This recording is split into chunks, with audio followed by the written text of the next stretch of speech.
আসসালামু আলাইকুম। আজকে একটা স্পেশাল রেসিপি দিয়ে শুরু করছি। দেখুন আমি কি রেসিপি নিয়ে এসেছি আফগানি কাবুলি পোলাও।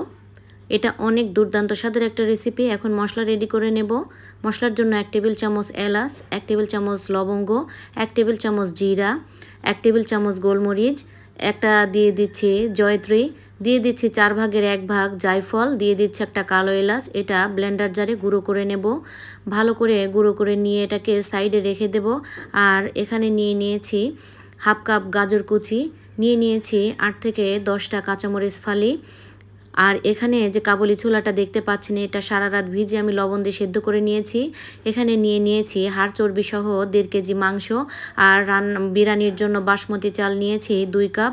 এখন একটা প্যানে আমি 2 টেবিল চামচ বাটার দিয়ে 2 টেবিল চামচ কিশমিশ ও গাজর কুচিটা হালকা ভেজে তুলে রেখে দেব। আমি এটা পরে ব্যবহার করব।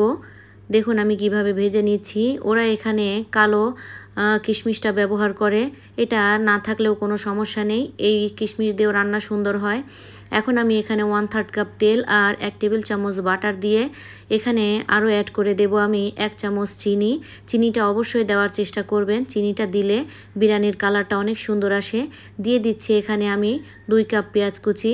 পেঁয়াজ কুচিটাকে আমি 2 মিনিট ভেজে, এখানে আমরা যেহেতু বাঙালি একটু ঝাল পছন্দ করি, তাই এখানে 10টা কাঁচামরিচ ফালি দিয়ে দেব।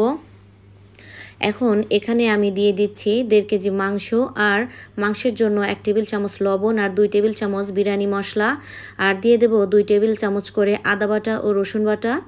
এটাকে দিয়ে আমি মিনিট 10 ঢেকে কষিয়ে নেব। মিনিট 10 পরে দেখুন সুন্দর করে কষিয়ে এসেছে, পানিও ছেড়ে দিয়েছে।